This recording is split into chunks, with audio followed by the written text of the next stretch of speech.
Good morning, ladies and gentlemen. I am Kerencia Morrison, Member of Parliament for St. Catherine Northeastern. Special hello to those tuned in live on Radio Land and on social media.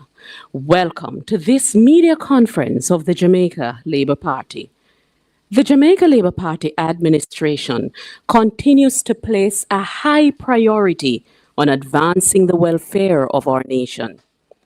We are deliberate in building lives through sound, world-class governance framework and policies. Enshrined in our core values is that accountability must be demonstrable in systems of governance. Not only will this exemplify integrity of these systems, but will also represent respect for our Jamaican people, for whom we work and to whom we are accountable. Enviable growth and accomplishment can only be attained by integrous, efficient systems that are the benchmarks of accountability. We have been a sober, coherent, and responsible administration. For this reason, we were able to withstand external shocks of COVID-19 pandemic, and we also had the fiscal capacity to recover. Loose lips sink ships, but the steady hand and resilient minds of this administration, they have navigated us through choppy waters.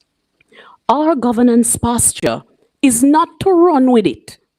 We believe that economic stability and resilience are buttressed by sound policies and strong governance, and by holding public institutions accountable. Consequently, we will address an issue which has been in the public domain concerning governance. I now turn over to a senior member of our communication task force, Marlon Morgan, for his statement.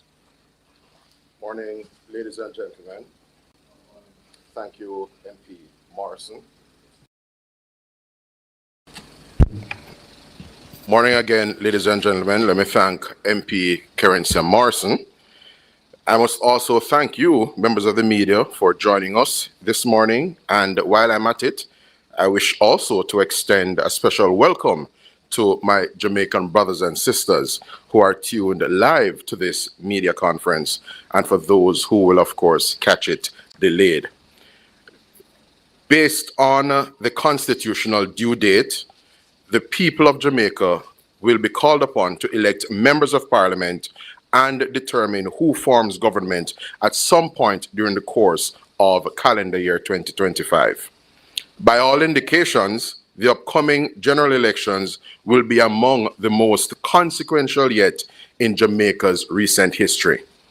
While the Jamaica Labour Party has been working assiduously and has been delivering for the Jamaican people in the areas that matter most to them, areas such as crime management, job creation, economic opportunities, road rehabilitation, housing, and access to potable water, the parliamentary opposition has not presented any credible, coherent, or compelling plans or alternatives to move Jamaica forward. This Jamaica Labour Party administration has been insistent on abiding by principles of good governance, in particular where it concerns the use of public funds. On the other hand, the PNP has been on platforms attempting to deceive and mislead the Jamaican people by presenting themselves as lily white and as though they are paragons of virtue. However, the Lawrence Rowe PNP hush money scandal, along with the latest developments in this unfolding saga, which may be characterized as the PNP KCMC corruption scandal, removes the mask from the PNP and exposes them for who and what they really are. The Jamaica Labour Party has taken careful note of media reports over the past week, corroborated by exported WhatsApp conversations, including a quite damning and extremely disturbing voice note in which the PNP's embattled General Secretary, Dr. Dayton Campbell, sought to explain the basis on which the Kingston and St. Andrew Municipal Corporation, the KCMC for short, directed more money to PNP operatives, including caretakers, in other sections of the municipality compared to what the PNP's then caretaker for Central Kingston, Lawrence Rowe, told Dayton Campbell that he had actually received. The media has reported that the voice note was part of a December 2024 WhatsApp conversation between Lawrence Rowe and Dr. Dayton Campbell. It is noteworthy, ladies and gentlemen, that despite the passage of a week, Dr. Campbell has not denied having the conversation, nor has he denied responding in the manner the voice note indicates that he did.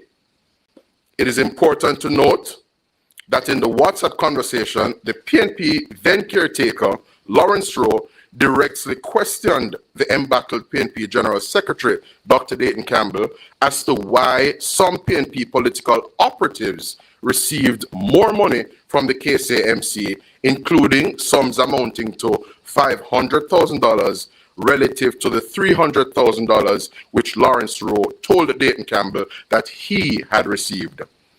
It is also important to note that in responding to the direct question put to him by Lawrence Rowe, Dayton Campbell did not condemn or in any way repudiate or indeed disassociate the PNP from the use of KCMC money to advance the partisan agenda and electoral interests of the PNP and, of course, its political operatives. A direct question was put to Dr. Dayton Campbell, and he provided a direct response. We have, in fact, transcribed Dr. Dayton Campbell's response for the public record and, of course, for the benefit of those who may not have heard it as yet. The embattled PNP General Secretary was questioned about the sincerity or commitment of the PNP-controlled KCMC to winning Central Kingston, and he was questioned as to why more KCMC money was allocated to other PNP caretakers compared to what was allocated to him, Lawrence Rowe, over there in Central Kingston.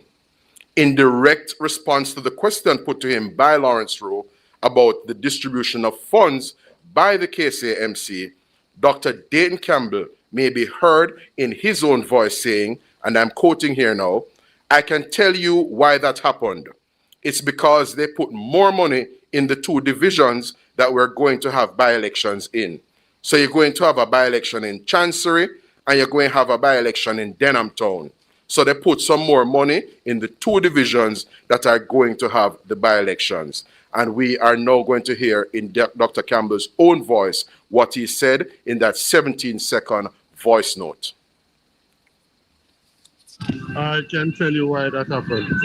That's because they put more money in the two divisions that we're going to have by-elections in. So we're going to have a by-election in Chancery, I'm going to have a by-election in Denham Town. So they put some more money in the two divisions that are going to have the. There you have it, Dr. Campbell's own words in Dayton Campbell's own voice. In another voice note that has been disclosed by the media, the embattled PNP General Secretary sought to assure Lawrence Rowe that the disproportionate issuance of money to various PNP representatives was not a sign of the KCMC's lack of commitment to winning Central Kingston.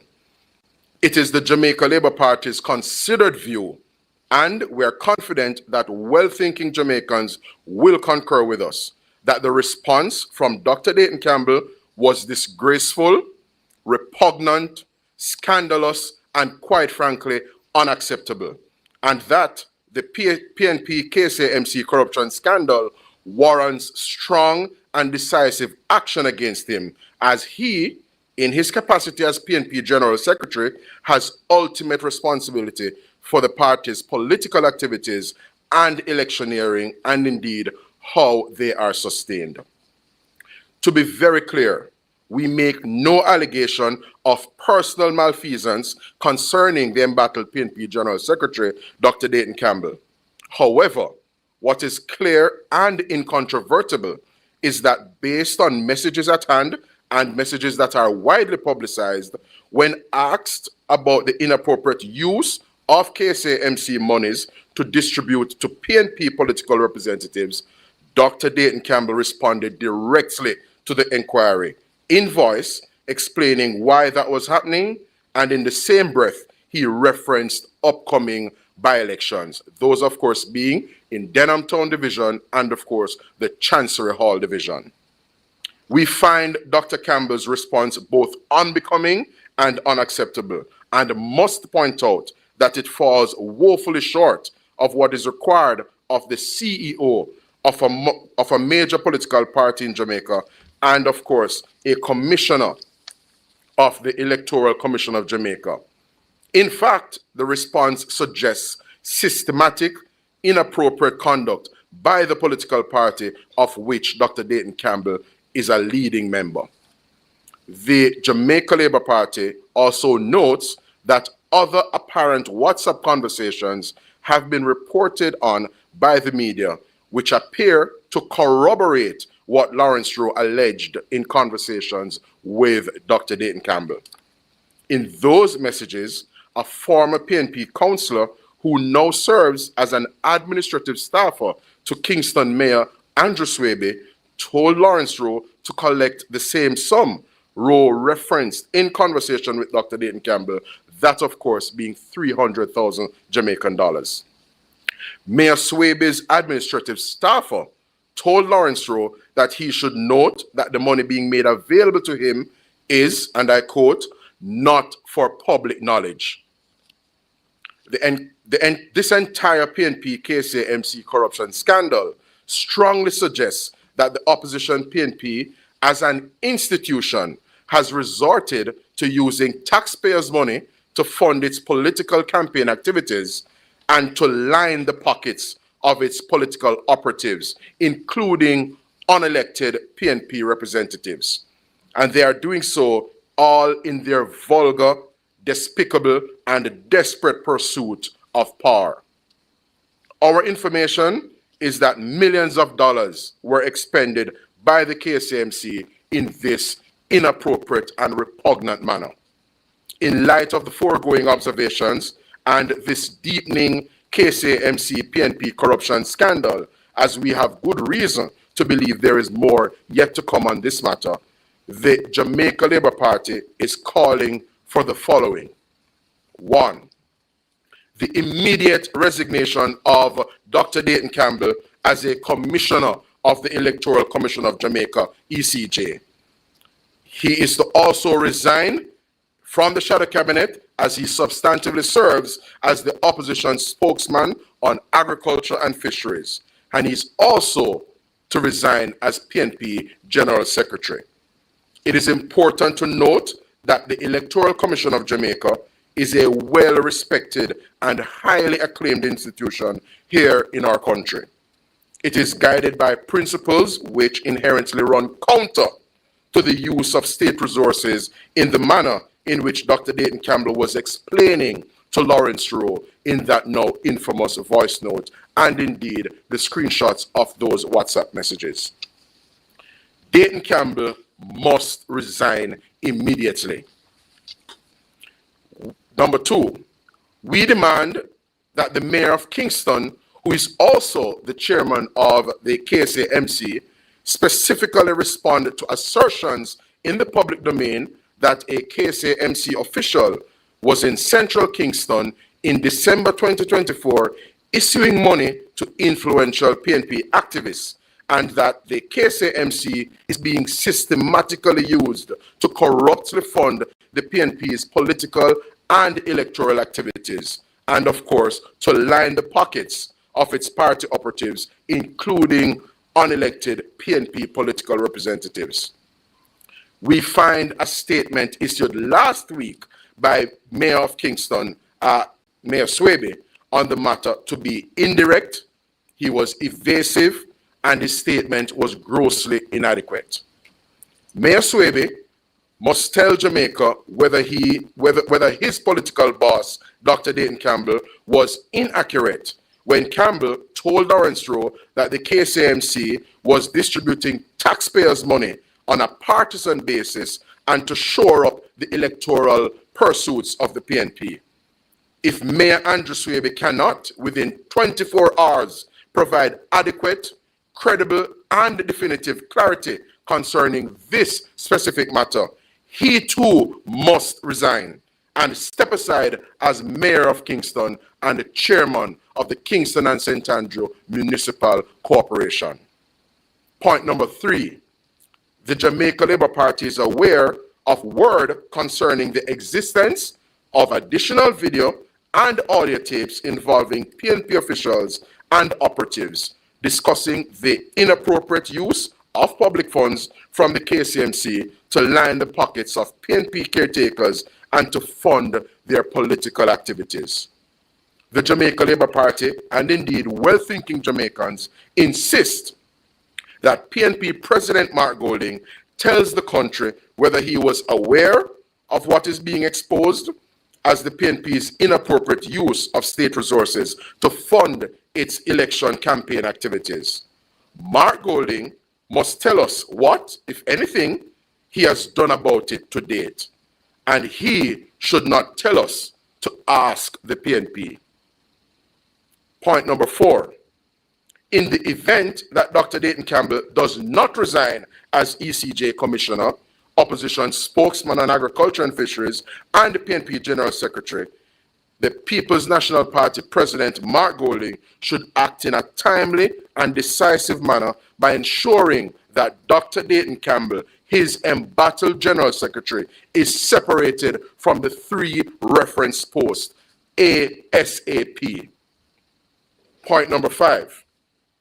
While we are not surprised, we note Mark Golding's assertion at a PNP political rally in Northwest St. Catherine this past Sunday that he has a lot of confidence in Dr. Dayton Campbell. This affirmation of support for Dr. Campbell by Mark Golding came merely a few days after media reports exposed the wretched and sleazy PNP KCMC corruption scandal in which the embattled PNP General Secretary, Dr. Dayton Campbell, is embroiled. Mark Golding's handling of this scandal engulfing Dr. Dayton Campbell and the PNP will determine whether he should be taken seriously when he promised to adopt a zero-tolerance approach to unacceptable treatment of public funds. Any failure or equivocation on the part of opposition leader Mark Golding to appropriately hold Dr. Dayton Campbell to account render him unsuitable for the constitutional office he currently holds, let alone the highest elected office in the land to which he, Mark Golding, is aspiring. Quite frankly, ladies and gentlemen, Mark Golding's week-long silence and his inaction on this matter thus far is quite disturbing, and the Jamaican people should seriously assess his suitability to lead this country of ours. Our penultimate point. The JLP welcomes word that there are 2 separate anti-corruption investigations underway into this wretched KCMC PNP corruption scandal. Given the emerging trend of malfeasance and apparent systemic corrupt and inappropriate use of taxpayers' money at PNP-controlled municipal corporations, including, of course, the Manchester Municipal Corporation, the Hanover Municipal Corporation, the Westmoreland Municipal Corporation, the St. Catherine Municipal Corporation, and, of course, the KCMC.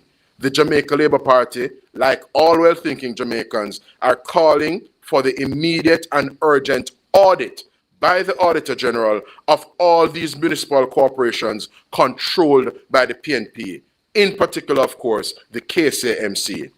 And our final point, the Jamaica Labour Party also notes that the PNP KCMC corruption scandal has been in the public domain for almost a week now, with supporting screenshots of WhatsApp messages and voice notes readily accessible.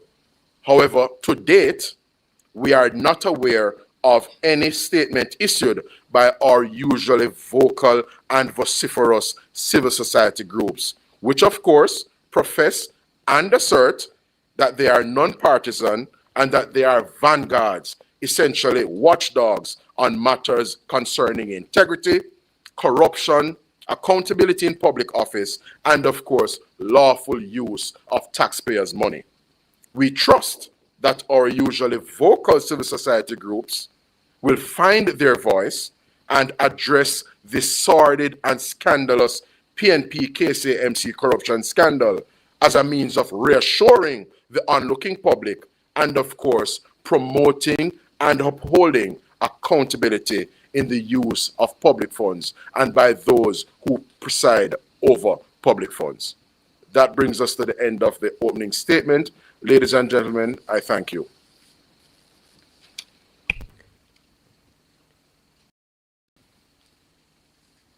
Thank you, Marlon. Tried, tested, and proven, our government stands on a strong record of performance that exemplifies our respect for the Jamaican people. Sober, coherent, and responsible, we subscribe to the highest levels of accountability. Thank you so much. Ladies and gentlemen, the floor is open for your questions.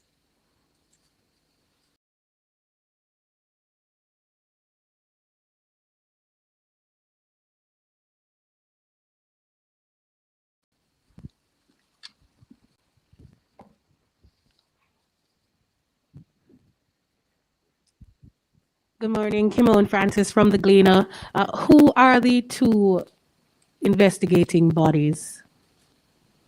All right, so the Jamaica Labour Party, like the rest of the public, based on media reports, is apprised that there are two investigating anti-corruption bodies attending upon this matter. No disclosure has come from those authorities as yet.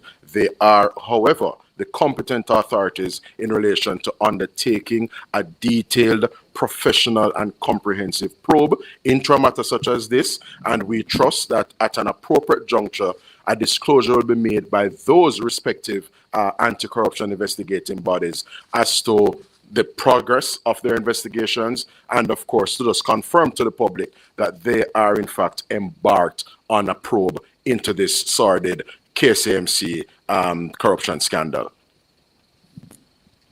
Additionally, the Auditor General just released a report in terms of the KCMC and audit.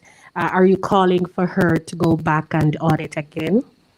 Well, we do not know precisely what the work plan of the Auditor General has been and if it took her department up to December of 2024. So just for the benefit of the public should recall and appreciate that the Auditor General has a mandate to essentially verify and attest to faithful stewardship by public officials, and in particular in relation to the use of public funds. We do not know that the audit recently concluded, the one you are referencing, would have taken into account the developments at the KCMC in December of 2024. But if in fact it does not already take that into account, we are commending to the Auditor General and her team of hard-working professionals at the department to attend upon the KCMC and seek to ferret out precisely what transpired, particularly over that Christmas work period, having regard to December 2024, and of course, satisfy the Jamaican people that taxpayers' money was utilized for the purposes intended, as opposed, ladies and gentlemen, to being diverted in a corrupt way in furtherance of the PNP's electioneering pursuits and partisan political activities. Kelisha Williams, Television Jamaica. I saw an article with Dr. Campbell already saying that he's rejecting the calls for him to resign, and he's saying that he cannot be held accountable for misuse of the KCMC funds. What do you say to that? So in relation to Dr. Campbell not having superintendence over the KCMC's resources, Dr. Campbell is quite correct. He is misguided, however, in his attempt and in his bravado to resist calls for his resignation, because he's seeking to suggest, yes, that persons were suggesting or intimating that he, Dayton Campbell, somehow caused monies to be used, KCMC monies, to be used in undesirable and inappropriate ways. That's not the observation well-thinking Jamaicans are making. The point being made here is that having regard to a WhatsApp conversation between Dayton Campbell and Lawrence Rowe, the PNP's then caretaker in Central Kingston, yes, we saw the exchange, we saw the question that was directly put to Dr. Campbell, we saw the response he provided, and we have heard him, in his own words, essentially giving tacit support to and giving approval or signaling approval for the use of KCMC's resources in the way referenced in the conversation. Because his reference as well to the impending by-elections in Denham Town and the Chancery Hall Division is highly suggestive of essentially supporting the use of money, public funds, in furtherance of or to prop up electioneering agenda and pursuits in the respective spaces where by-elections are due.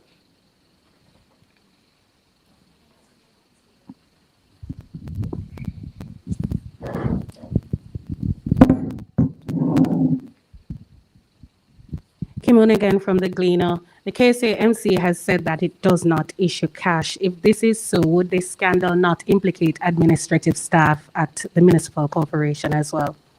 No, we are very clear, having regard to how public funds are expended, that the KCMC ought not to be interfacing with contractors or indeed persons who have undertaken work and warrant legitimate payment from that municipal corporation in cash. You would usually have direct wire transfers and so on. However, it is to be noted that the alleged flow of funds in terms of bank transfers are also of considerable moment in this particular KCMC PNP corruption scandal, because this is why we're calling for the Auditor General to go in and make certain determinations. And of course, this is why we are encouraged that there are two competent anti-corruption investigative authorities who have since attended upon the KCMC and are undertaking work. The statement that Mayor Swaby issued last Friday, as we said in our substantive opening statement this morning, is grossly inadequate. It seeks to essentially give the impression that everything is above board. And the truth of the matter is that, having regard to that disturbing conversation between Lawrence Rowe and Dr. Dayton Campbell, we are very much concerned that you may have had a misdirecting of the KCMC's resources, that is, taxpayers' money, in furtherance of the PNP's partisan political activities. The better question, for example, is, on what basis would the KCMC have caused the 300,000 Jamaican dollars to be dispatched to Lawrence Rowe? The officer at the KCMC, a KCMC administrative staffer, having regard to her own language, indicating to Lawrence Rowe and urging him to not make this matter public knowledge, or that this dispatch of $300,000 to him is not for public knowledge, is quite instructive. It suggests that they are minded and are mindful, rather, that what they are doing is essentially undesirable and perhaps unlawful. But those determinations properly are for the competent authorities who are already embarked on an investigation to determine. But the Jamaican people are looking on. We're waiting, awaiting the findings in relation to this matter, because the chips ought to fall where they may. But that notwithstanding, based on Dayton Campbell's utterance and what it essentially means, he is unsuitable to be serving as a commissioner of the Electoral Commission of Jamaica.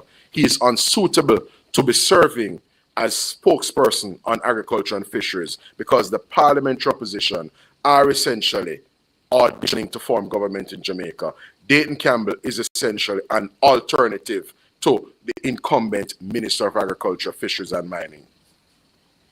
His position is untenable, quite frankly. If none of these calls is answered, what is the JLP prepared to do in terms of calls for resignation?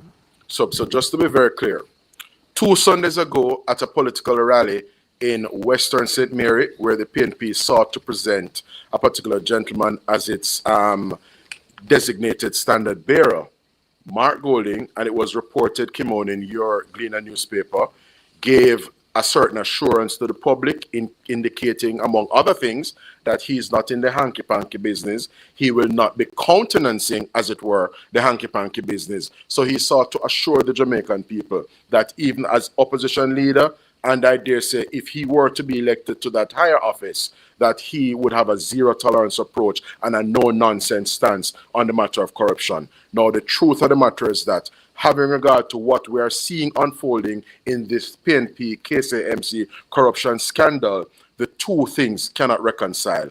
Dr. Dayton Campbell, Mark Golding's embattled General Secretary, is in an untenable position. He must resign, irrespective of his bravado, irrespective of his lip service, irrespective of how he goes about the place and indicate that he's big and broad and his back is broad and him afraid of no boy and no girl. The truth of the matter is that his position is untenable because in his own voice, and my technical support can play it again for the benefit of those tuning into our live streams, the gentleman was essentially lending tacit support or okaying as the CEO of the PNP.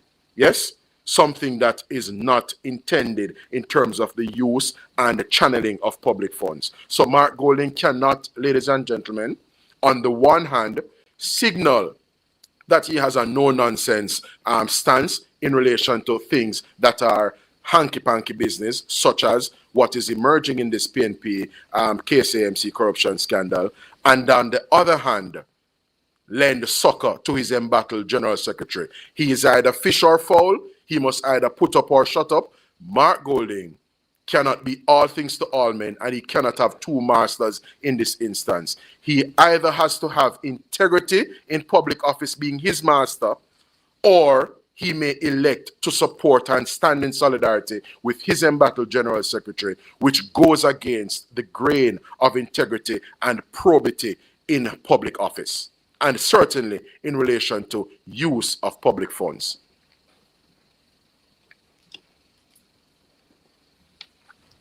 Good morning. Mahiri Stewart from Nationwide News.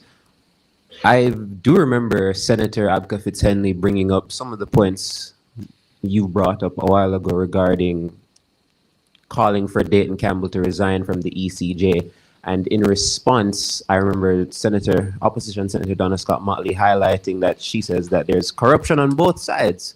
And she cited that as a call to the JLP to admit that it's the issue of corruption in governance is something that both parties are guilty of. Do you think this is a fair call to make? Do you think she's right, given some of the stuff we've seen over the past couple of years, or do you see it as a deflection from what's going on?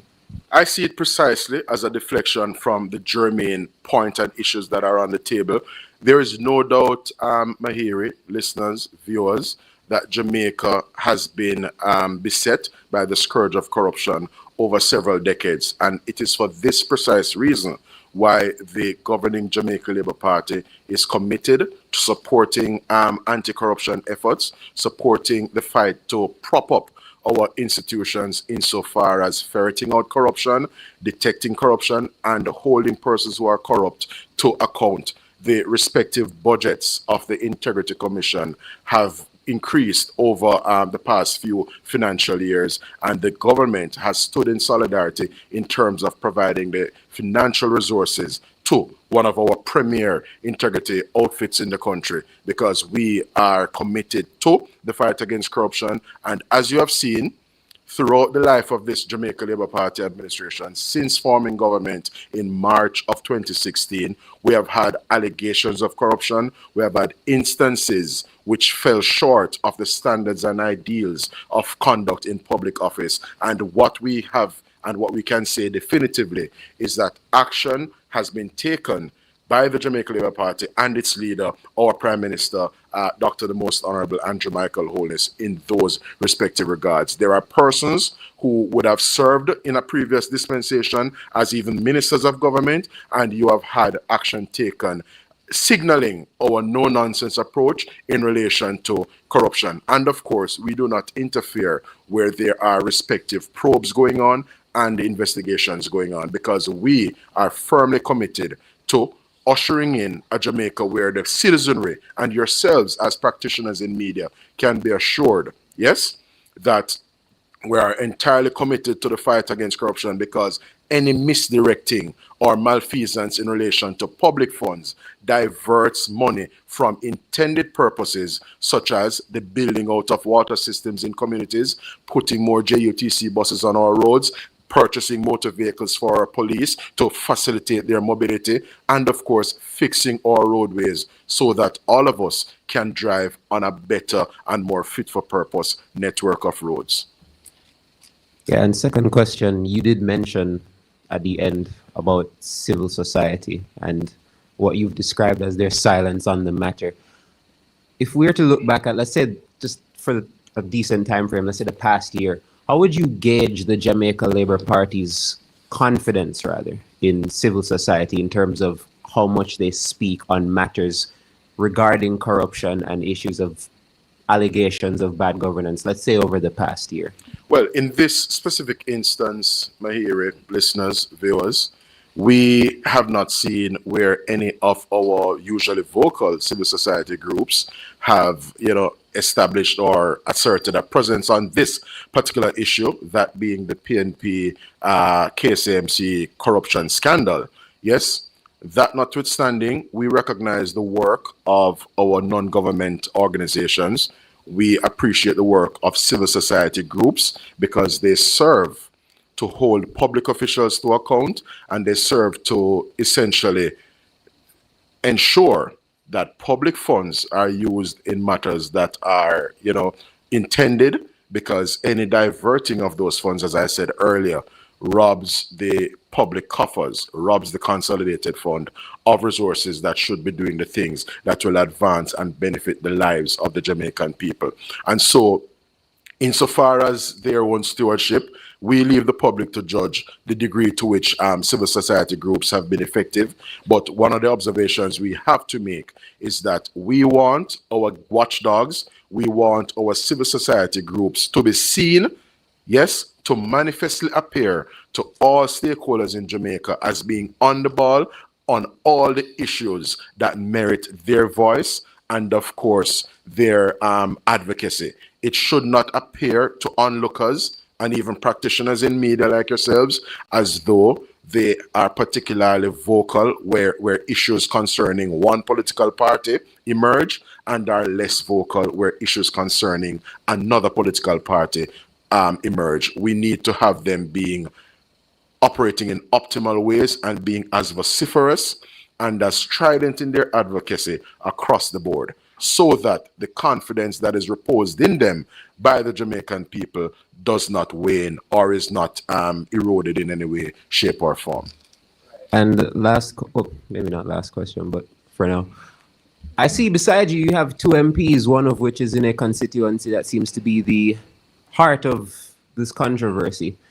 My question to both MPs would be, in light of the allegations right now in terms of what's going on with the KCMC, are you worried or concerned in any way going into the next general election?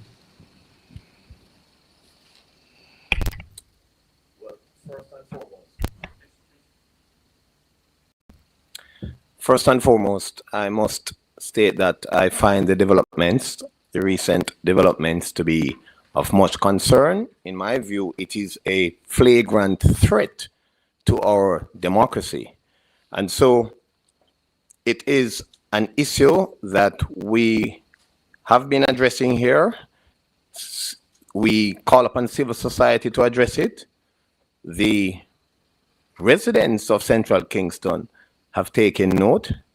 But as to whether we are perturbed, it is, we continue, well, in our capacity as an executive representing Central Kingston, we continue to do the work of the people, to continue to provide effective and responsive representation. We continue to be transparent and accountable in our operations and our protocols. And so we invite the other side to do the same. Of course, this affects us. As the Member of Parliament for St. Catherine Northeastern, what happens in the municipality has a direct impact on what plays out in the constituency. We want to ensure that the funds that are there to build communities, to build municipalities, to build constituencies, that those funds go to the people for whom they are allocated. It is a serious concern. We as a government, we are watching this unfold. We are demanding high levels of accountability. As a rural MP, where the trucking of water, for example, is one that means a lot to my people, we want to ensure that the funds allocated go to the people who deserve it. So yes, I am watching this with interest for the people of Northeastern St. Catherine.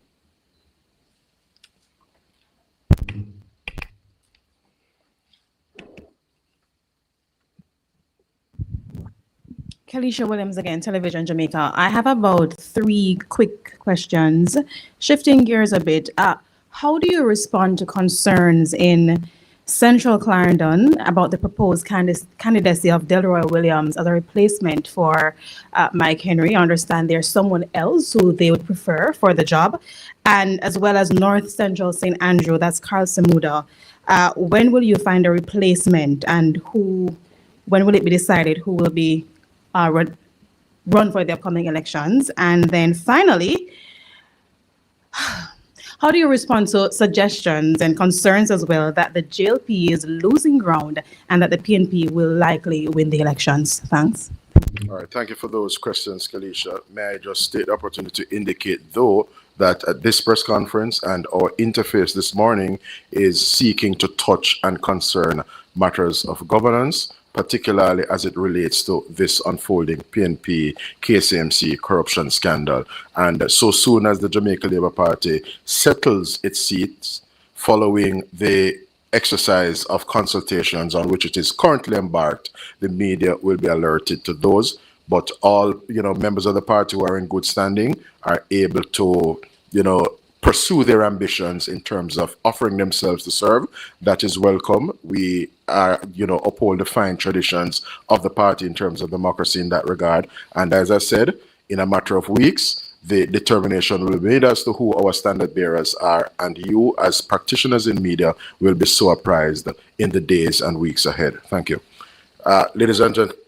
Concerns that the JLP is losing ground, though. How would you respond to that? In terms of the JLP standing, we do not concur with that suggestion or intimation, but at an appropriate time, we'll be speaking to matters having regard, Kalisha, to our election readiness, to our preparedness, because we are very confident that having regard to our stewardship as government, what we have been delivering to the people of Jamaica, the degree to which the macroeconomy has been stabilized and remains stable, and having regard to the pivot that we are now embarked on towards ushering in more desired levels of growth and accelerating growth levels, we note and we have a degree of confidence that the Jamaican people are looking on.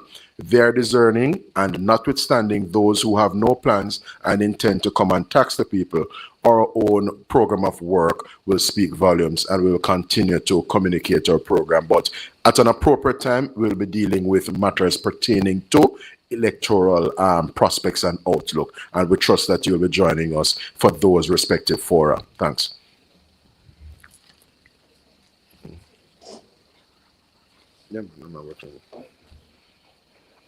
Yeah, so lastly, just a follow-up to a question I asked earlier in terms of, I heard what you said earlier about the civil society, but just to be set in stone, Mr. Morgan, given your comments at the end of your presentation, trying to get a direct clarification on whether or not you are accusing these civil society groups of being politically biased by highlighting their silence in this matter.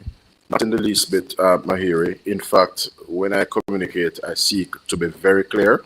And for the avoidance of any doubt, I have situated in my remarks that having regard to this PNP KCMC corruption scandal being a week old now, I have not seen where the Jamaica Labour Party has not seen where any of the civil society groups has issued a press release or has commented in one way, shape, or form on this substantive issue. That, however, that observation of ours, however, is not to impugn or to cast any aspersion on these bodies. We value their work and advocacy here in Jamaica, but what we're bringing their attention to is that there are onlookers across the length and breadth of Jamaica, and they would not want those persons, be they PNP supporters, JLP supporters, or the supporters of no particular political party, to look on and believe that there is a degree of variance in their treatment of issues and their advocacy on issues in terms of whether it concerns and touches the JLP vis-a-vis whether it touches and concerns the PNP. They want onlookers, and I'm commending that to our civil society groups. You want onlookers in Jamaica to rest assured that you are strident, unequivocal, and assertive in your advocacy across the board, irrespective of which particular political party is at the forefront or embroiled in the respective issue. Will these opinions change if more time passes and more developers go into this matter? And well, opinions, as we know, memories may vary. Opinions may evolve, having regard to the the facts that are brought to bear at a particular point in time. But I am not being preemptive. The truth of the matter is that at present, we can only urge our good friends at Jamaicans for Justice, National Integrity Action, Jamaica Accountability Meter Portal, and of course, the Advocacy Network to be present on the issues and be demonstrably present such that the onlookers in Jamaica, including your own financiers, can rest assured that yes, you are operating in an optimal way and you're being strident across the board in terms of your work and your advocacy. All right, so with that, ladies and gentlemen. Thank you. And in closing, Kimon, to recenter a question that you asked earlier, if our calls are not heeded and Jamaicans not afforded the respect that they deserve, we should be mindful that in the political court of public opinion, the verdict is often read on the ballot. We have been proven to be the government that builds the nation, that promotes integrous systems of governance. And we are confident that that is the future that Jamaica needs now. Thank you, ladies and gentlemen.